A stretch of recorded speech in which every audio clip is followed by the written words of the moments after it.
We have to start out by saying that China sees itself as being incredibly moral, morally pure. Pornography is banned. Yep. What else? Prostitution, gambling, everything. Being gay. Being gay. Well, being gay is not banned, but you can't display it on media. You're not allowed to have a tattoo. If you're a movie star or if you're on TV, you have to cover your tattoos. You're not allowed to have like weird colored hair. Things like weird buildings and stuff are you're not allowed to do it. It's not. They did it for a while, but then they clamped down. Pretty much, drugs are completely banned. Right. You get the death penalty if you have a certain amount of drugs on you. A lot of foreigners are finding out the hard way that you just stop taking drugs if you're in China. Okay. The rules apply. They definitely apply. Just anyway, the thing is, it comes out as being very moral. That's at least what that's the soft power, right? This is what they push. We're such a wonderful, pure, nation. But in fact, if you've ever lived in China or even visited China, that illusion's very, very, very quickly shattered. It's a goddamn party, dude. Yeah, it is. It's the most debaucherous, non-moral place that I've ever seen in my entire life. If that One might say immoral. I like to say non-moral. I guess I'll start with what shocked me. Yeah. When I was growing up, I had never once seen a prostitute. Now, I'm going to preface this by saying I don't actually have a problem with legal prostitution. I don't really care what people do. That's none of my business. However, in China, it's a little bit different, right? The prostitution, because it's illegal, right? A lot of really nasty things happen. Human trafficking. You have these brothels where women are kidnapped from their village when they're very young and then put, against their will in these places. So I was shocked because in the U.S. growing up, I had never seen prostitution other than on TV and in the movies, right? Sure. Whereas Chinese people look at those American TV shows and movies and say, look at how gross Americans are. Look at how open they are. That's what you hear all the time. Look at how promiscuous they are, right? Yeah. Society I grew up in was not, it wasn't like super immoral. It wasn't like a promiscuous society. I grew up in a Catholic household. I wasn't exposed to like really debaucherous stuff. Yeah. So the day I landed in China was the day that everything turned on its head. I saw brothels everywhere, massage parlors, my coworkers trying to get me to go out with them to these prostitution places. Sure. Just every illegal gambling, debt collectors, all this kind of stuff that you wouldn't see because China doesn't portray that in soft power to the rest of the world. Sure. Completely topsy-turvy, right? Yeah. What about you? Well, I mean, this is a big topic to get into. And I would like to, first of all, just put out the prostitution thing first, because I firmly believe that one of the reasons China's economy actually got kickstarted is because of prostitution. This might sound weird. I've theorized this before. Opinion. But if Shenzhen is where China's economy got kickstarted. It's like where the initial flame was set. And that was when Deng Xiaoping opened up Shenzhen as a special economic zone, the first one in China. And basically, because of its proximity to Hong Kong, it was perfect. We've got this massive trading hub, where the ships are coming in with containers and stuff. They can start selling things. People can start setting up factories with dirt cheap labor. They've opened up their economy. But pretty much every single Hong Kong man, because remember, back in the day, you've got a Hong Kong dollar. It's worth like however many, millions of RMB. Not that much. But, especially in the 90s, you had a situation where your very low-end workers in Hong Kong... Taxi drivers. Yes, bus drivers, taxi drivers, construction workers, like guys who are just earning minimum wage. What they would do is they would just pop over, because it was very easy for them, because if you're a Hong Kong ID, you can just go through the sort of automatic machines. They would pop over and basically go visit brothels and all these... Trust me, everywhere in Shenzhen, you've got these, what they call Arnaitsuan, which is a second wife village. That's what it means. And what they would do is they would keep girlfriends there, visit brothels there, and also basically have a second wife. They'd have kids, they'd buy an apartment or rent an apartment for their mistress to live in, and they'd be back and forth. They'd be bringing all their business meetings over there, and they'd be going, like, literally. I saw it happen in front of my eyes, because when I was homeless for those couple of days in mainland China way back when I first got there, I ran out of money. I got taken in by a friend of mine, a Chinese guy and another dude, and we lived together in Shazuicun, which was one of those big red light districts. It opened my eyes. And I remember this is quite early on in the game. I'd been in China for a couple of months, not long, like 2 months, 1.5 months, 2 months. I ran out of money and I ended up in this situation. And I got to see the worst, absolute worst of what China has to offer when I was there. Because I was living in this tiny apartment, in one of these handshake apartments, which is when you've got these concrete buildings right next to each other, just jam-packed with prostitutes. And what would happen is I would be woken up in the middle of the night because you would hear the pitter-patter of all these feet. And you'd hear literally like maybe 30, 40 women. You'd look out the window, you'd see them all in their little slippers because that's the pitter-patter. They'd run into an apartment, they all go up there, and then like most of them come out, and like 1 or 2 of them didn't come out, and then they stay for however long, and then they come out. And that's what used to happen. Hong Kong dudes used to come over from the border, mainly Hong Kong dudes, into these places, or just like kind of richer Chinese guys. And it was just like one big brothel, the whole village I was in. I would walk around at night drinking, and I'd just walk, and there'd be these pimps coming up to me and very vulgar, like, hey, this, come on in. We've all gotten that. Yeah, that kind of shit. And that's what they want you to do. They want you to go up, then they make a call, and then all the women rush down from their cheap little apartments where they're living like 20 in one of them. They'd all run up, and, you get to choose the one you want. And, I got to see this crap with my own eyes every day. And what made it even worse is that the guy that I was living with, his girlfriend, who was actually the one paying the rent, was a prostitute. And she was 19 years old, and she'd been sold to the pimp by her parents, her rural parents. And that's not even the worst part. The worst part is that she still had to send all of the money that she was making by prostitution, which is the only way for her to pay off her pimp, right? She had to send like the majority of that back to her rural parents to pay for her brother's education, because in China, a man, a boy is valued more than a girl, in the rural areas. So they sold their daughter into prostitution to pay for their son's education. It was disgusting. It made me sick to my stomach. And, I didn't understand the situation I was in the beginning. Obviously, I just thought, oh, this is my friend and his girlfriend. But as I stayed there, I figured it out very quickly, and I was even casually just told by my friend. And she'd get a phone call, and she'd run off and join the crowds, that go to these places. And sometimes she wouldn't come back for an hour. Sometimes she wouldn't come back for a couple hours. And then she'd come back and clean the apartment and do her usual thing. And it was the most uncomfortable situation I've ever been in my life to actually experience this. For sure. I mean, we've talked about how prolific prostitution is in China, and I think the immoral part of that is that story you just told. It's the nature surrounding it, and a lot of these women just don't have a choice, right? And that's the messed up part. To segue into something less sexual, perhaps what I found the most morally repugnant is the treatment of these children without parents or that have been kidnapped. How many times have you seen maimed children on the street being pushed around to either beg or to sell flowers or to, they'll have these minders, these old, like, scumbag old dudes. I've made a video where I filmed these. I filmed these. If you want to see it, it's on my channel. But how many times have you walked down the street and just seen that and nobody does anything? Yeah, exactly. Right? No one does anything. And that's the most messed up thing. And that's the thing that made my heart sink to in the pit of my stomach, is that literally you have 1, 2, 3-year-olds up to maybe like 12-year-olds walking around with their eyes gouged out or with their limbs cut off or completely burned so that they can beg, and it's completely out of their hands, right? So the treatment of people is something you would never see in Chinese propaganda. It's not something you would see them exporting to the West. Look at what it really looks like on the streets.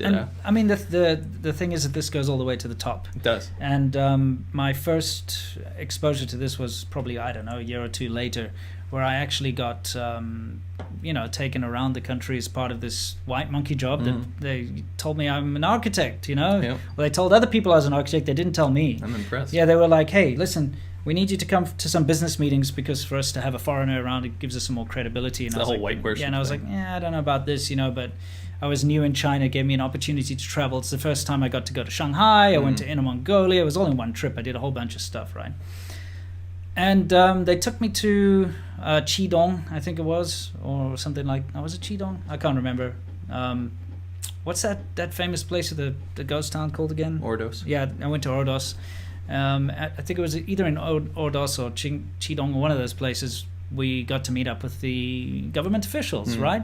So here you have the top government guys all sitting around, and the way it works, and this is just Chinese culture. I'm not going to knock it too much, but you get together and you have like a big banquet every time there's a meeting. It doesn't matter what you're talking about, you have to have a massive banquet every time. Get together, there's baijiu flowing, everyone has to get horribly drunk, and this is lunch, right? So you get horribly drunk at lunch, everyone has to gumbe to prove who's the boss and who's better, and the boss can delegate other people to drink for him. Everyone gets wasted. You eat like an entire village's worth of food. Most of it goes to waste. Yeah, it's ridiculous. And then you get to rest for a couple hours, then you got to do the same at dinner.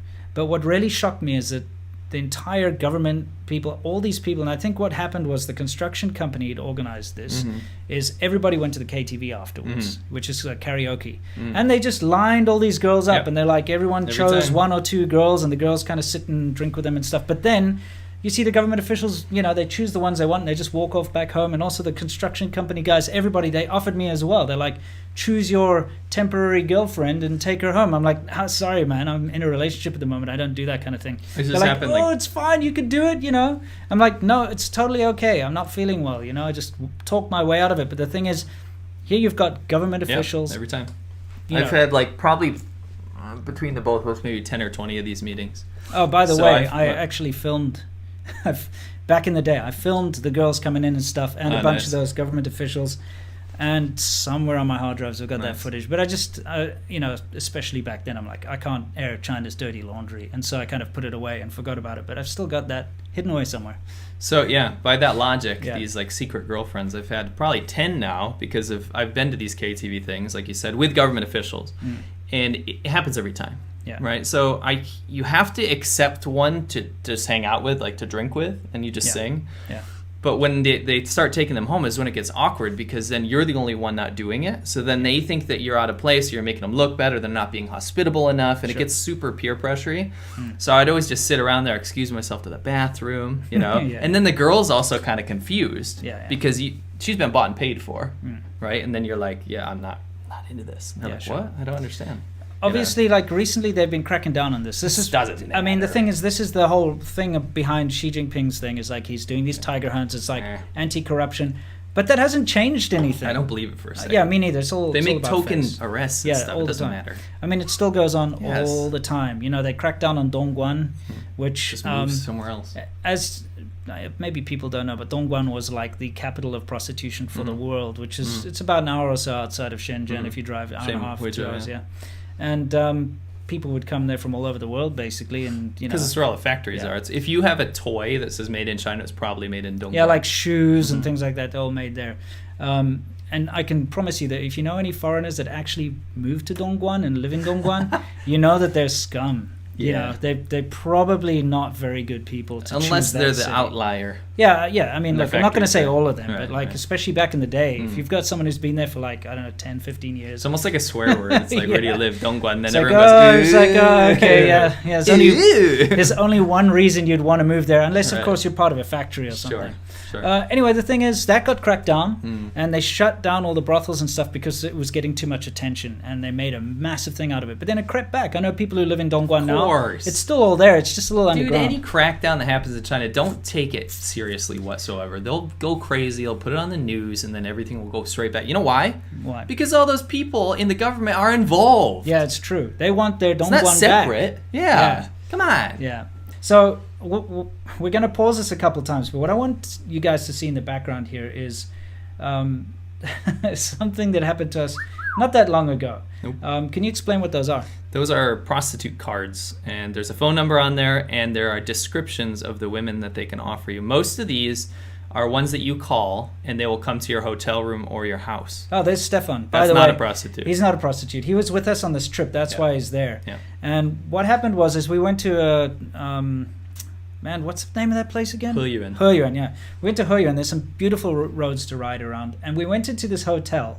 So we kind of had a little bet. And we guessed how many, prostitute cards we'd get. You get, 3 or 4. Yeah, shoved under the door. And I guessed, 7? And you guessed 13. How much did we end up with? 20 something? I did get 13, but all of us did. Yeah. Right? So it was this is just... Look, we actually made this thing where, we made it rain. Yeah, Sea Milk's being rained on by prostitute cards. My wife loves this. I mean, it's the most ridiculous thing you've ever seen, because here's this country where pornography is banned. It's the most morally prostitution. pure. Yeah, prostitution obviously is banned. It's illegal. And yet you check into a hotel, you go out for dinner, and by the time you come back, you've got, 20, 30 odd there they are, just like on the floor when you open the door of your hotel room. Just pause it for a second. I want people to have a little perspective as well for the root of this. Yeah. We keep saying, I think this doesn't make sense in countries with the rule of law. Yeah. When we say it's illegal, it's 100% prosecutable and illegal, and the punishment's much worse than in the U.S. If they catch you, they detain you, they parade you around on the streets wearing like a funny T-shirt that says, I bang whores. Yeah, all this kind of crap, yeah. Now, to give you a little perspective on this is also in Heyuan, by the way. Yeah. I was eating dinner, duck with my friend on a motorcycle trip, okay? Mm-hmm. A police officer showed up with a bunch of women that looked like prostitutes, but I'm not going to judge, right? Yeah, yeah. And he bought a bunch of beers, and I'm like, well, I can only have one or two because I got to ride back to the hotel. What, women? No, beers. Just kidding. Yeah. So one of the women is like balding. It was really gross. Anyway, he bought a bunch of beers, and he's like, what are you worried about? I'm a cop. Like, I'm not going to arrest you. You can ride back to your hotel. You know what I mean? Yeah. So I'm like, this is weird. So anyway, we got to drinking a little bit, and I asked him, I said, it's illegal to do this kind of stuff, because he introduces prostitute friends. And then he started handing me some cards. He's like, absolutely not. It's totally fine here. You know that thing that Chinese people always say? Here is okay. Yeah, here is no problem. Yeah, exactly. 这里没问题. Yeah, it's because, everything kind of goes down to the local level in the government. And so, as long as there's no Beijing official anywhere nearby, then they just kind of let everything slide. Wenming Day. Yes. Every city has something called Wenming Day, which is like polite day. Yeah. It's the only time you'll see cops actually doing their job. They put on white gloves, and they're like organizing everyone, cracking down, taking motorcycles, shutting down the brothels, you know. Yeah. Exactly. Anyway, let's continue with the footage.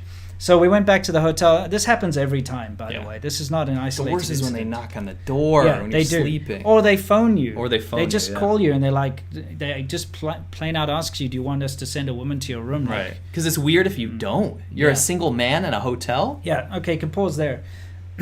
This is outside of a karaoke in Longmen. Let's explain the different setups. So you got cards, and then what's this? Well, this is a karaoke.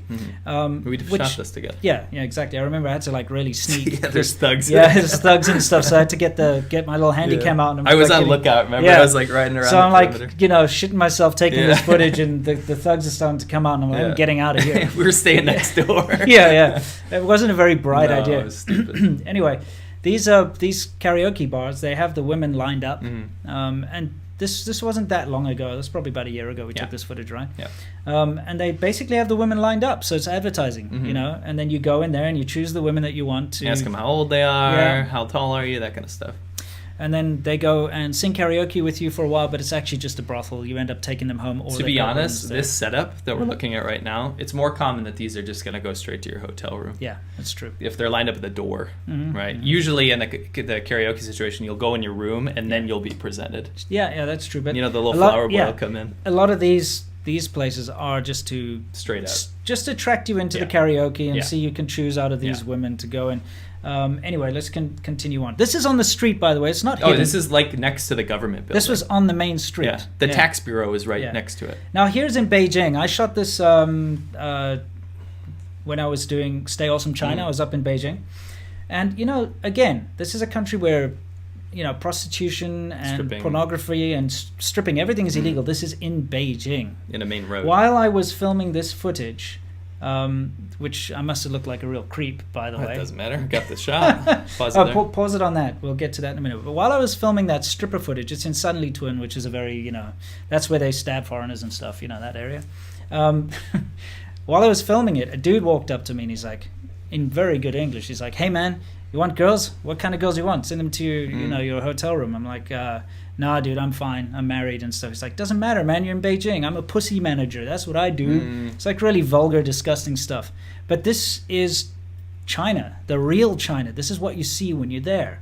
One time I said I'm gay, just to get, because they're persistent, especially when you're sitting down. Yeah, and it's they annoying. keep coming back, and they're like, "That's no problem. That's no problem." It's like, God damn. Yeah, exactly. You don't want that. I don't either. This I filmed in Shenzhen on a lamppost. The CDs everywhere. Yeah. This is also very recent. This this is not like footage that I took 10 years ago when this stuff was everywhere. This is something that I took last year, It's December. a big resurgence now. Yeah. There was a lull. Yeah. It's definitely coming back. Big time. I'd like us to take a look at what this sticker on this lamppost. By the way, can you see in the background a little girl walking past there with a grandfather hand in hand? A lot of these are nude breasts. Yeah, this is in an urban village out there in the market where everybody can see it. Okay, and it says there like a 美女上门服务, which means pretty girl, come to your door service. Okay, so let's just take a look at some of the things. It's got 快餐, That 4个 means 小 fast 时, food. so you got a fast food option, 4 hours. Right. And then You got Baofan, which means like the full service. Yes, basically. exactly. It means you're 10 going to be full. 10 hours. Yeah. 10 hours, okay. Now, if you take a look at the little categories they've got up there, I mean, we've got 水生, which is like, 17 to ages 17 to 22. I've seen ones as low as 14, by the way. Yeah. And they're being advertised. You've got office lady for like 22 to 28 years old. And, they're basically categorizing, and then underneath you can see all the different things they do. They do the Binghuo, which is the hot and cold service that they do with ice water and hot water. You can look that up on the internet if you're curious about what that is. I didn't know about that before I got to China.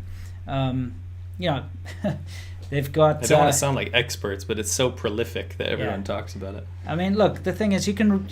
That stuff over there that's written in black down there is basically telling you all the sexual things that they will do. You know what's funny is that you can see the ebb and flow of crackdowns as well, because what they'll do in some of the cheekier ones without pictures, like let's say there's going to be officials around, you'll see the advertisements, number one, not have pictures, and number two, use like super cryptic words. You got to learn like the lingo. I remember near my house, I was asking Vivi, I was like, what the hell does that, why does it cost 100 RMB for a pumpkin job? What is a pumpkin job? And she's like, I don't know. But they changed the slang. Yeah. So that people just think it's a massage to place. Clean your dragon's gate. Clean dragon's gate. Shilongmen, right? That you guys can guess what that means. Yeah. Just look up this crap. You'll figure it out.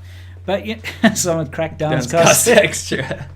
Nice. But here it is. In public. Okay. This is the thing. You've got grandparents and little kids walking past, and they're right in your face. They're advertising prostitution with underage girls. Yeah. Well, I mean, not for China. I think the age of consent is 14 or something. You know what the age of consent for prostitution is? Nothing, because it's illegal. That's also true. Come on. No, you're 100% correct there. That's the thing. It's illegal. It's literally like if I put something on a lamppost in America that says, join ISIS and buy drugs here. Call this number. Get your one-stop shop. Yeah, exactly. Get your terrorism bomb needs. It's what it is. As shocking as it was for Winston and I to see this stuff in the beginning, it very quickly becomes normal. It's not something we'd ever do, but it becomes normal for us to just see it. Right? The fact of the matter is, as well, in the West, there's a lot of peer pressure to not do this kind of thing. Sure. Like Dian was saying, people will call you a scumbag if you've got prostitutes over every day at your house. Right. But when you're in China, it's so normal for just your average Joe to be, ZHOU Joe, to be doing stuff like this, and your work colleagues and everyone else that you know does this. So you're weird. Yeah, so it becomes socially acceptable. Right. And so people just kind of ignore it. But I want you to know that this is not an isolated incident. Let's pause on that. This, again, I picked up in like a very well-to-do sort of area of Shenzhen. Remember, Shenzhen is a first-tier city. The place where you saw all those like prostitute cards in our room and stuff, that is like a third, fourth-tier city. And you expect that. Every time you go to... yeah. Dude, I've done these motorcycle trips through China, and I was with another friend of mine, Tom, and we rode into this... I can't even remember the name of this, Meizhou or something, or wherever the hell that was. I don't even know. We drive into this city, right? This is just an example because this happens everywhere. And we drinking because that's what you do, because that's one lovely thing about China that I like a lot, is the freedom to be able to drink wherever you want. Sound like a real upstanding man. Absolutely. So now the thing is, what we would do is, because we don't drink and drive, that's something that... No. Even though you can get away with it in China, I don't suggest anyone ever does. No. Because the traffic there especially is crazy, and you can just wipe people out and yourself. So anyway, what we do is park the bikes at the hotel, get one of those rickshaws, go down to like the river or wherever that's interesting, and just buy a bunch of drinks and beers and baijiu and whatever, and just drink and walk around and explore. That's something that I've always loved about China, and that's why you'll see... Both of us, we love that, right? So you'll always see these adventurous videos of ours on ADVChina and elsewhere. Anyway, so, you start to get talking to the locals. When you can speak Chinese, it opens up a whole different world to you. So it's always like, whenever you get into a town, what do? You're getting drunk and you start asking people, so what is there to do in this town? And every single time they're like, you can go get prostitutes over there, or you can go to that KTV there. It's like that's what you do. The number one entertainment in these rural towns is prostitutes, which it can get a little tiring, and you end up in those techno halls, those little clubs, because if playing like Russian techno or whatever. Yeah, when I was, especially when you're younger, you kind of like to go to bars and clubs, right? All the time, yeah. So the Chinese idea of like a nightclub is usually this incredibly loud, with these tinny speakers playing techno that you remember, like what was that like 2 Unlimited and stuff? Remember that? No. You don't remember that? Like from the 90s? What the hell was it called? It's called 2 Unlimited. Don't ask me, I'm even younger than you. No limits, don't reach for the sky. We didn't, that kind of crap, but that's what they're playing. In America, we didn't really do dance techno stuff. But I'm I know, talking about, for sure, that terrible Euro happy trash. Hardcore. They love that stuff. So anyway, they play that kind of stuff with lasers and lights and stuff, and you're sitting there trying to drink a water. And there's always this guy. There's always this guy. The DJ's like, "Daja do chi lai, do gambe." You know what I mean? Son. And they'll bring out a fruit bowl. The fruit with the sparklers on it sometimes. I mean, there's a charm to it, but it was so fun. I think I went every week for a year. I just can't handle that. No, not at this late stage of my life. I'll die. I'll just die from all the smoke. Because everyone's smoking and and then they have like communist songs and Russian communist techno. It's Tetris terrible. So anyway, you end up in those towns. You've got those, and then prostitutes, and that's it. That's all they have to do in those places. So we just get introduced. We probably sound like experts, but you just get introduced so often. It's kind of a thing guys do. So when you talk to other guys, and it doesn't matter young or old, they probably thought we were gay because we've never done it. Right, you have to refuse these people, and they probably think you're a weirdo. Absolutely. What I found was weird was there wasn't like an age barrier either. No. Specifically, one time, me and a friend of mine, like I said, we were out drinking and we were talking, and there's like probably like a 10-year-old boy sitting at the same table, because you get together, you start drinking with locals, and so there's like an old dude there, and he's like going, ha ha, go, doing this, and then the little boy's like, ha ha. I'm like, dude, you're 10 years old, come on, you're not supposed to know about this stuff. It's moral. Anyway, back to the whole moral thing. So let's take a look at this card. It says on there Joling Ho, which means after 1990. Yeah, so they probably should update that. Yeah, they're like women born after the 90s. That means she could be 28. Yeah, that's true. So at least it's not too young. But it's just like pretty straightforward what these are about. Let's continue playing the clip here. And again, guys, this is not some thing I sought out specifically to get. This is something I picked up on the ground just walking in the streets of Shenzhen, a first-tier city. It's in every city, every village, every town. Yeah. Everywhere. Yeah, exactly. And, it's just so common. You don't see it much. And I know a lot of people are going to start accusing me and saying, like, oh, that's not everywhere in China, but it is. No, it's everywhere. I will say this to devil's advocate. Not everyone does it. No, there are professionals that think this is despicable. Of course. But it's there. It's so prevalent. Yeah. Right? You will be offered. And look, this is honestly why a lot of guys from the West have trouble with relationships with Chinese girls. Me included. Not because of prostitutes. It's because prostitution and mistresses are so prevalent in Chinese society that they have massive trust issues. I've said this before. I think that women expect it so much, but it doesn't mean they accept it. Yes, right? They expect it, but don't accept it. Yeah, and so they get paranoid, right? Yeah. They think you're just like everyone else, like maybe even their dads or their uncles, right? Yeah. That you're going to go around and you're going to go to KTVs and prostitutes, and it's going to be part of your life, but they're going to have that weight. Man, because the thing is, the one thing that I've always refused my entire life is to ever cheat on anyone. Of course. That's something that I wouldn't be able to live with myself. So maybe it's a bit selfish, but at the end of the day, I wouldn't be able to sleep at night if I cheated on my wife or my girlfriend. I mean, I think that's an innate thing that we should keep. I don't know, man. I know a lot of people who've got no qualms doing it. Sure, but the thing is, I wouldn't say it's normal. But for me, it was like the biggest insult when I was dating Chinese girls that they wouldn't trust me. So I'd go out for a couple of drinks with my friends, and my phone would not stop with the text messages. No. Where are you? What are you doing? So late. Yeah. Who are you with? Yeah, exactly. Send a photo right now of where you are. And show all your friends. Yes. Right? I've gotten that before. before. Oh, man. Yeah. It's so frustrating. And it really does put an end. It put an end to my first serious super relationship annoying in China. because you're not like that, right? And then they like, if you don't come home now, I'm going to, Break up with you. No, it's even worse. I'm just going to go walk out into the street and kill myself. Yeah, that kind of stuff. thing. And Yeah. you don't need that in your life. No. It's like, I'm not doing anything Right. for F's sake. For F's sake. Gosh darn it. Yeah. You know what I mean? Anyway, let's just... I kind of want to round this out. Yeah, let's... Yeah. I want to do my final statements on Please, this. please do. We're really focusing on prostitution. I know, it's not We're right. focusing on the fact that it's so prevalent in China. Which, whatever, right?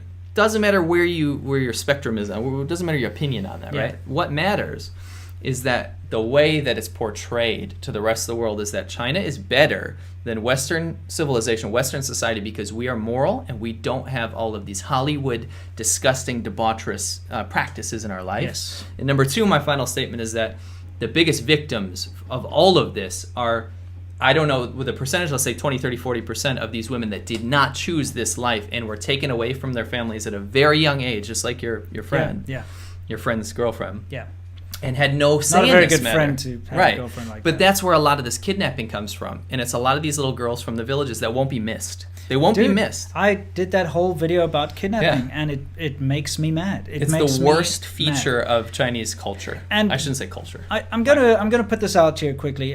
This is one of the things I hate about China. If anyone wants to ask me, do you hate China? No. I don't hate China, but one of the things I do hate about China is that people defend this kind of shit, and the way they defend it is they try to pretend like it's not there. Right. Or that it's a And, small problem. Yeah, when you Showing. pretend something isn't there, it hurts people. Right. It's like if I see a poisonous ass snake in your garden, right?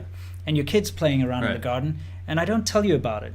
Or if someone says, "Oh, he has a snake in his garden," like, "Nah, there are more poisonous snakes in Europe," something like that.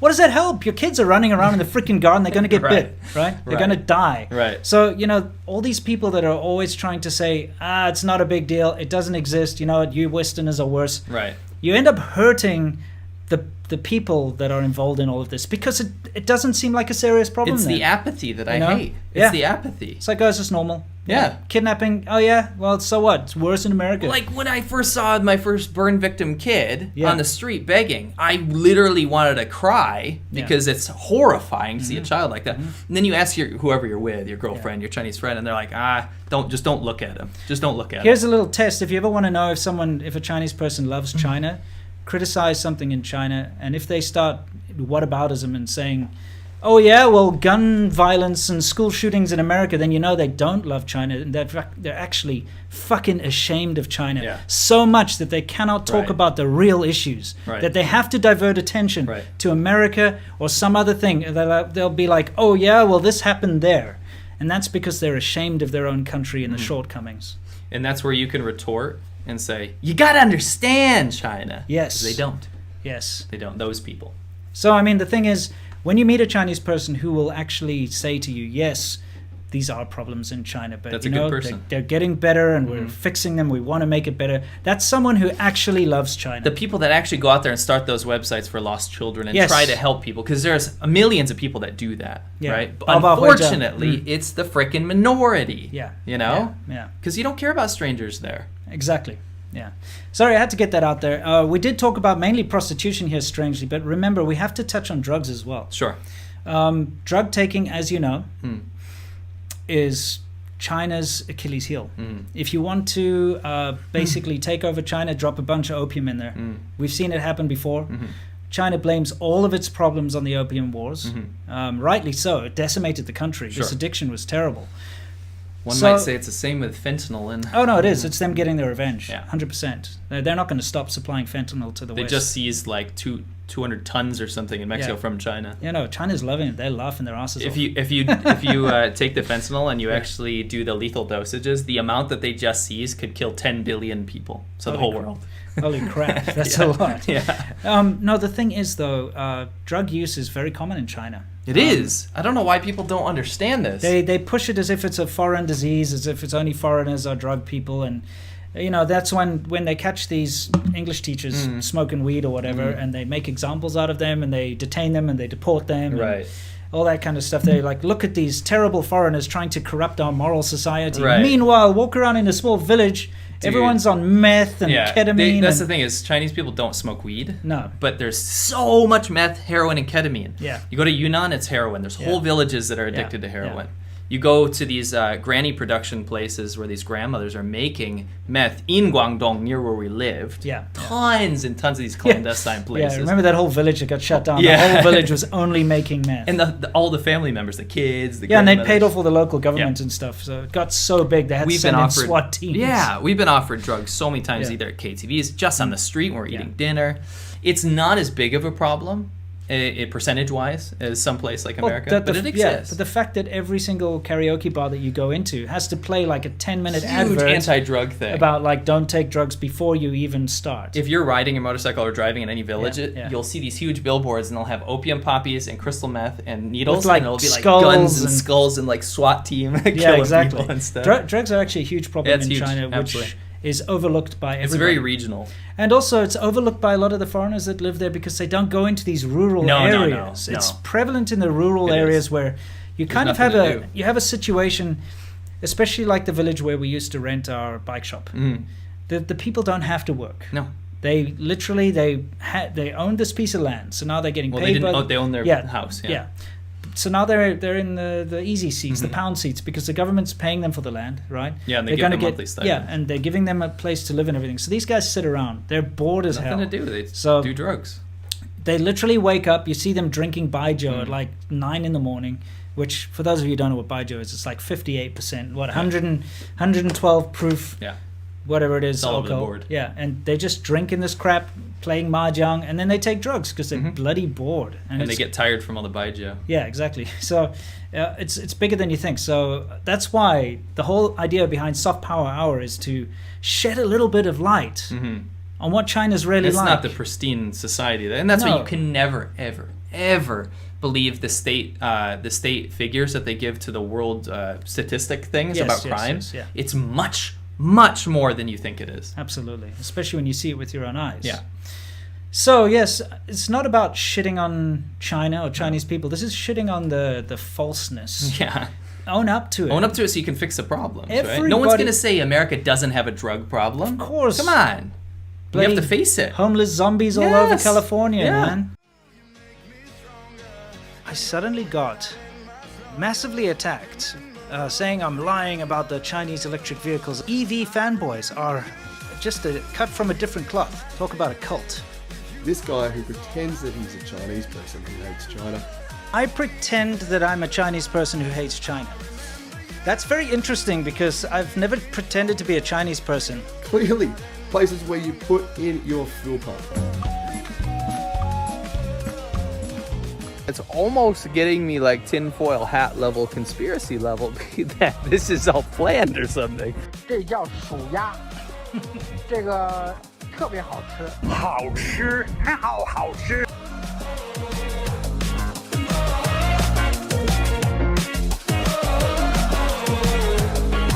When I close my eyes, I can almost see it. When I take a breath, you fill up my lungs.